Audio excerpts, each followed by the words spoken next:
fact that Man City have already started their transition from, say, a low season approaching a high part, hoping next year it's better. And 200 million have been spent already, and there will be spending done. Is there any Real Madrid player you would want to sign? Oh yeah, obviously. Vinicius Junior, Mbappe, Rodrigo, Bellingham. I like Valverde, very good player. Of course, but they're at the biggest club in the world, so they're not going to go. You know, it's very rare you take players from Real Madrid. I know we took Robinho back in the day, but I don't think he was overly bothered about that. But no, He got confused which club from Manchester he was going on. yeah, but as soon as his pay packet came, he knew which Manchester club he was paying for. Yeah, but no, it's listen. I think the Mbappe deal. I think Real Madrid would have liked Haaland. I feel, but they've now got Mbappe, and we've got Haaland. Haaland's committed to a 10-year contract. His love for the club is there to see. So, but no, I think Rodrigo got linked with us a while back. But I feel like now we've got Savinho, and now we've got Jeremy Doku, Mamouche. I don't think we're going to go there. But listen, best teams in the world, best players, you're always going to want them. I think it's time I gift Big Steve a Real Madrid jersey. But it's too expensive, getting expensive. Okay, talking about Erling Haaland, you know, this was a criticism where we asked our fans where they felt that he was not scoring in the big games in the Champions League, but he has, say, goal against PSG when he was playing for Dortmund. He scored twice against Bayern when you guys won the treble. But do you think, like, I remember Ronaldo had this moment when he got his first goal in the El Clasico. He was a different beast after that. He was a great player, but do you think the brace against Real Madrid at the Etihad is going to help him get that confidence to get more and more goals in big games? Listen, we bought Erling Haaland to win the Champions League. We won the Champions League. We won the treble. He broke the Premier League goal-scoring record in his first season. He scored against every single Premier League team in the Premier League. He scored a goal against everyone. I feel like rival fans, will always find something to throw criticism at Erling Haaland. As long as Erling Haaland's doing the job for Manchester City and the City fans are happy, we're happy. I don't think he cares about that. But listen, he scored 2 against Real Madrid. Real Madrid are no rubbish team. They're a good side. Like you say, Bayern Munich, we needed to get through. He scored. And at the end of the day, he's a team player. And under Pep Guardiola, maybe changed him a little bit. Every team he's played for since he was a kid, he was the main man. When he comes to Manchester City, he's not always the main man. Some games, he don't get a touch. So, and you know, we don't go down the wing, cross the ball in.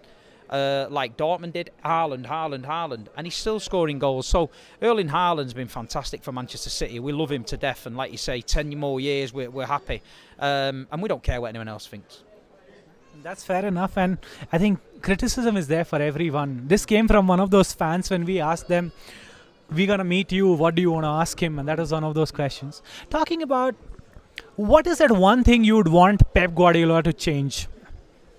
I feel like Pep's a little bit stubborn sometimes. It's Pep Guardiola or no way. And listen, I'm not going to criticise him. The guy is God in Manchester. He can do no wrong. But sometimes you leave the stadium a little bit frustrated with the odd substitution or the odd tactics. And I think this season he has got it wrong a few times. But he's got it right so many times. So we've got to respect him. Nobody's perfect. And you've got to be careful what you wish for, because there's clubs out there that they see a little downward patch, they get rid of the manager, and they go backwards 10 years.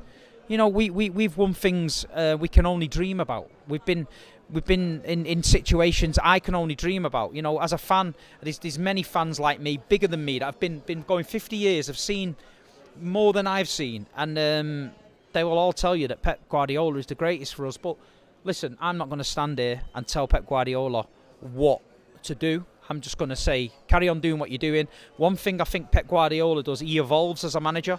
I feel like you've got great managers like Arsene Wenger. I don't think he evolved. I think he caught up with him, and then at Arsenal, his last 10 years or something, they wanted him out. You got Jose Mourinho.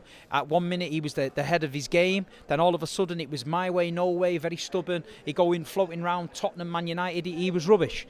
Pep Guardiola, he's like, okay, we got no striker, we play false 9. Okay, we're going to win the Champions League, we play 4 centre-backs. We're going to play inverted full-backs, we bring inverted full-backs. Now we're going back to wingers. I feel like Pep is always evolving. I think his mind is set, and that's why when football is done and dusted for Pep in 20 years' time, we'll be looking back on Pep Guardiola as one of the greatest, if not the greatest.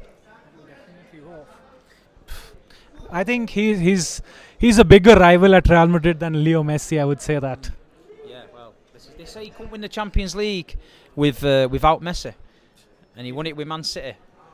That's true. Criticism is gonna come again, but criticism is criticism. One thing I would want to ask you is, what was your first Santiago Bernabéu experience like? I went to the game when we were winning 2-1 and we got beat 3-2 with Cristiano Ronaldo. I think Marcelo scored. I've always enjoyed it here. Like when you're a kid growing up in England, my experience of football was a lot of the lower leagues and a lot of in the lower league and the Premier League. Manchester United were the team who were in Europe, so you used to watch the games on Champions League. I remember Ronaldo, R9 Ronaldo, going to Old Trafford scoring a hat-trick. I remember watching that thinking, wow, and then to finally get there and go there. That time we were 2-1 up again. I was like, wow, this is unbelievable. Edin Dzeko, Kolarov, and then to lose the game, it's like, it is what it is. And I've experienced some highs in the stadium. I've experienced big lows in the stadium, but you've got to go to these games, you know what I mean? This is why we're coming over here, and we're going to get behind the lads and get behind them. But the stadium, the history, the walk down to the stadium, you know, I love everything about it. I love it. And I remember that game you're talking about. Obviously, the Ronaldo one with the dink and Joe Hart missed it. But what was very famous that game was that celebration by Jose Mourinho. Yeah. Slid on the knees and he just celebrated like he was the player who scored the goal. That was special. I'm just going to show you some photos of the fixture that has happened over the last 10 years. What are your memories associated with it? This was the first photo. Yep. It's at Akanji. Yeah, that's the treble season. Yeah, no, it was great memories. Like I say, that was the game when Real Madrid realised that Manchester City was serious. That was like, I think, a nightmare. 4-0, and I was like, when is this even gonna stop? I was just like disappointed, heartbroken. Okay, next one. Rodrigo, yeah, not a good day. Not a good day. Great player though, but that was the worst one to take that night. Terrible. Were you thinking that you're like, I should book my flights to Paris? 100%. I looked at the scoreboard. I said, we're in Paris, and I shook my mate's hand. And 2 minutes later, I was going to Blackpool in England because there was nothing to play for. But that was one of the worst nights I've ever felt, because it felt like somebody had cut my stomach open. I just had no feeling there. I was like, I couldn't believe it. And I was like, but I respected it, you know what I mean? But like I say, the crowd, everyone got behind them. I seen some Real Madrid fans leaving the stadium and trying to get back in. And then when we came out, instead of all you guys going away and having a drink and celebrating, they were waiting for us outside, and it was hard to take. Oh man, I remember, for me, that was probably one of the best nights in a stadium in football. That was magic. Okay, this is the same. Okay, this one. This is the, if you remember this. Yeah, in COVID times. Yeah. Gabriel Jesus. Yeah, I feel like Jesus that night. He was good. You know what I mean? He was. I think City pressured. But we've always had some great fixtures with Real Madrid, and I feel like in the early days, I don't think the Real Madrid fans respected Manchester City. They were probably more Manchester United are the ones, surely. But now they know that Manchester City turn up in these games, and we're trying our best to it. And you're always going to get a good game from City, whether we're poor or whether we're great. We're going to try our best. I feel like we're not intimidated by Real Madrid anymore. I feel like once you win that first Champions League, you deserve to be respected and be at the top table. Yes, we've only got one. But the so-called big clubs in England, you know, Arsenal, etc., they've got none. So at the end of the day, you know, we're here on merit. Oh yeah, definitely. Yeah, that's a great argument. To win the Champions League is what you should be calling a big club. There's a lot of big clubs who've got a whole lot of talk in England. They talk a lot, yeah, and they don't do it, you know. But what we're doing now, Man City got no history. Our recent history in 10 years is better than their history in 100 years. Trebles, 4 in a row. You know, 100 points, you know, things that are unique to football. You know, it's a numbers game now. These teams have got the numbers, but they haven't got the moments, you know what I mean? And let me just tell you this, we're going on Arsenal. Arsenal, they tell everyone we got 48 trophies. They've got 17 charity shields. Yeah, they've got 31 major trophies, Arsenal. Manchester City have got 29. And we've got a Champions League and a treble. They've got an invincible trophy, fair play, but... You know. West Ham have a European Cup.